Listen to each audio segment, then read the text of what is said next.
Горадню накрыла залева, а заўтра Беларусь чакае пахаладанне. Сілавікі выкрылі маштабную карупцыйную схему, у ёй было задзеяна больш за 40 чалавек. Жыхарка Расіі пабіла працаўніка ДАІ пад Віцебскам, а расейскаму скрыпаносцу пашкодзілі дарагую машыну ў Менску.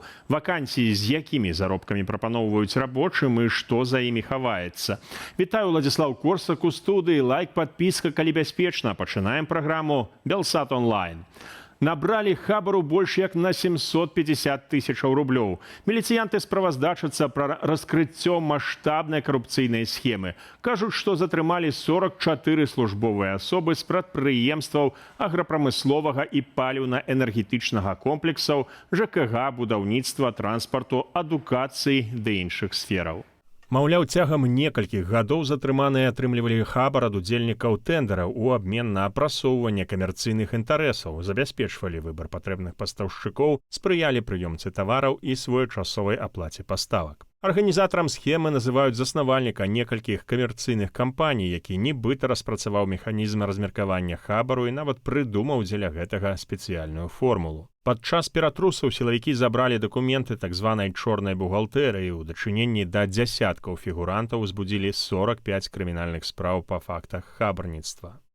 У горадні мужчына скраў пакет з прадуктамі на 320 рублёў. Гэтыя прадукты для свайго сына замовіла жанчына, якая жыве за мяжой. Кур'ер прывёз заказ позна ўвечары і пакінуў яго ля ўваходу ў кватэру. Раніцай гаспадар пакупак не знайшоў, удакладніў у кур'ера адрас дастаўкі і звярнуўся ў міліцыю.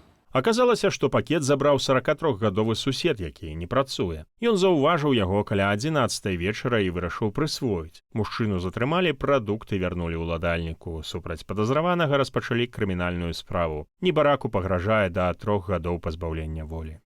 На скрыжаванні з вуліцай Данілы Сердзіча ў Менску сутыкнуліся Кія і Лада. Ад удару першая машына перакулілася. Відавочцы паведамлялі, што ёсць пацярпелыя. Вядома, што 21-гадовую пасажырку Кія даставілі ў лякарню для абследавання. Абставіны аварыі высвятляюць. У Расіі ж вынеслі прысуд жанчыне, якая падчас канфлікту з беларускімі даішнікамі пабіла аднаго з іх. Паводле матэрыялаў справы, інцыдэнт адбыўся пасля таго, як яе спынілі, бо не прапусціла пешахода. Грамадзянка Расіі адмовілася выконваць патрабаванні беларускіх міліцыянтаў, ды некалькі разоў ударыла аднаго з іх. Расійскі суд прызнаў жанчыну вінаватай у прымяненні гвалту ў дачыненні прадстаўніка ўлады. Абышлася яна штрафам у 40 тысяч расійскіх рублёў. У Менскім раёне выратавалі пажылога мужчыну падчас пажару. Узгаранне адбылося ўначы ў двухпавярховым доме ў Бараўлянах. Калі падраздзяленні МНС прыбылі на месца, першы і другі паверхі былі моцна задымленыя. Мужчыну эвакуявалі праз акно другога паверха з дапамогай лесвіцы. Яго перадалі медыкам, аднак ад шпіталізацыі ён адмовіўся. За мінулыя ж выходныя толькі ў Гарадзенскай вобласці адбылося яшчэ 5 пажараў. Гарэлі лазня, жылы дом, аўтамабіль, камбайн і дом у Наваградку. Адметна, што дом у Наваградку, верагодна, загарэўся праз пераламленне сонечных прамянёў на пакрыцці даху з андуліну. На шчасце, у выніку ўсіх гэтых пажараў ніхто не пацярпеў. З 1 жніўня ў Беларусі на 4,1% павялічыцца бюджэт пражыткавага мінімуму. Такім чынам, яго сярэдні памер складзе 530 рублёў 37 копеек. Пры гэтым для працаздольнага насельніцтва пражытковы мінімум усталявалі на ўзроўні 574 рублі, а для пенсіянераў амаль 381 рубель. Ад памеру бюджэту пражытковага мінімуму залежыць шэраг сацыяльных выплатаў, таму з 1 жніўня на тыя ж 4,1% павялічыцца дзяржаўныя дапамогі сем'ям з дзецьмі, даплаты да пенсіяў, дапамога па доглядзе за інвалідамі першай групы і асобамі старэйшымі за 80 гадоў, а таксама сацыяльныя пенсіі. Гэта ўжо трэці пераразлік бюджэту пражытковага мінімуму ў Беларусі сёлета. Новыя памеры будуць дзейнічаць да 31 кастрычніка. Дык ці выгадна ў Беларусі быць рабочым чалавекам? На партале Дзяржаўнай службы занятасці ёсць вакансіі з заробкамі ад 5 да 12 тысяч рублёў, якія датычаць менавіта рабочых спецыяльнасцяў. Самыя высокія прапановы ў будаўніцтве. Напрыклад, плотнікам, бетоншчыкам у Менску гатовыя плаціць да 12 тысяч рублёў пры працы вахтавым метадам. Да 10 тысяч прапаноўваюць ізаліроўшчыкам на цеплаізаляцыі. Сярод іншых высокааплатных паводле беларускіх мерак списак вакансіяў машыніст экскаватара і трактарыст на лесанарыхтоўках з заробкам да 7 000 рублёў, абвальшчык мяса больш за 7 000, электразваршчык 6 000, машыніст лесанарыхтоўчай машыны да 5600 рублёў. У большасці выпадкаў ад кандыдатаў патрабуюць прафесійна-тэхнічную адукацыю і досвед працы. Для вахтавых вакансіяў наймальнікі часта прапаноўваюць жытло і кампенсацыю праезду. Варта, аднак, разумець, што ў такіх вакансіях нярэдка паказваюць максімальна магчымы заробак, а не гарантаваны. Да таго ж большасць названых прафесіяў адны з самых фізічна цяжкіх і небяспечных. Наконт прадстаўленага жытла часцей за ўсё гэта інтэрнат, пакой на некалькі чалавек і мінімальныя бытавыя ўмовы. Цяпер у Беларусі адчуваецца дэфіцыт кваліфікаваных рабочых, бо шмат людзей выехала за мяжу. Сярод іншага таму наймальнікі ўсё часцей, так бы мовіць, на паперы публікуюць высокія заробкі, каб прыцягнуць новых спецыялістаў. У Беларусі пакрыўдзілі так званага скрыпаносца. У Менску невядомыя пашкодзілі BMW X7 расейца, які ўжо больш за 20 гадоў жыве у Нямецчыне. Ягоны нямецкі аўтамабіль абклеены расейскімі і савецкімі сцягамі, а таксама праваслаўнымі крыжамі.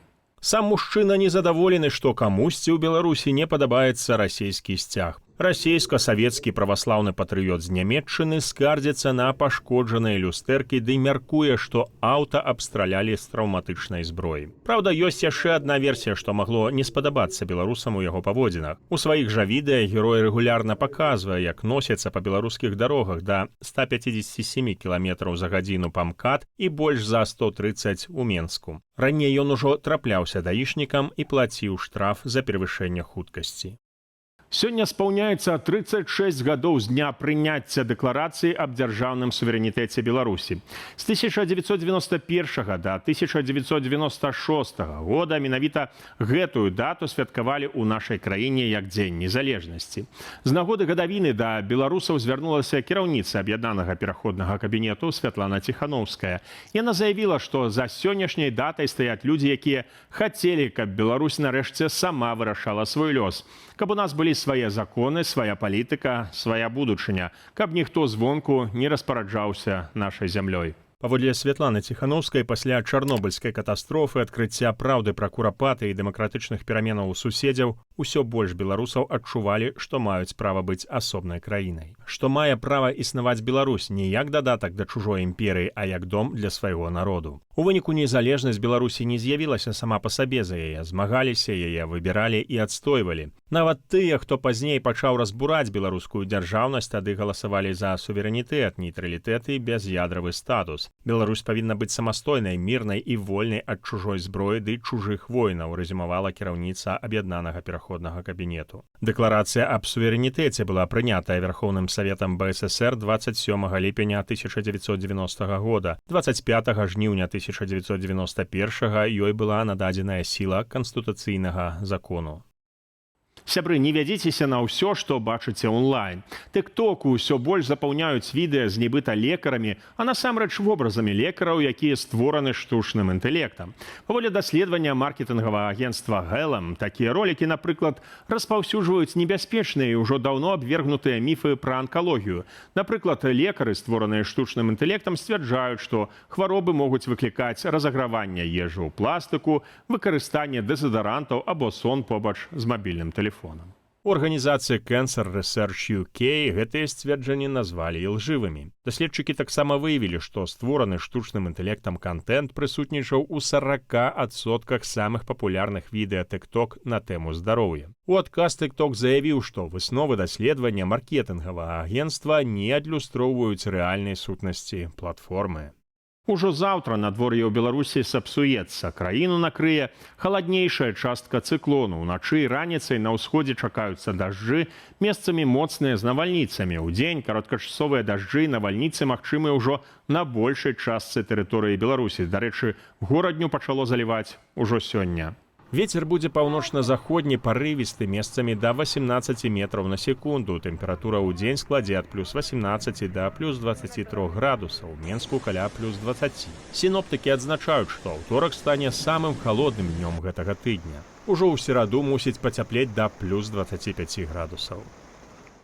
На гэтым сёння ставім кропку, а вы стаўце лайки і подписывайтеся на канал. Гэта вельмі важна для прасоўвання аператыўных і незалежных навінаў. Беражыце сябе.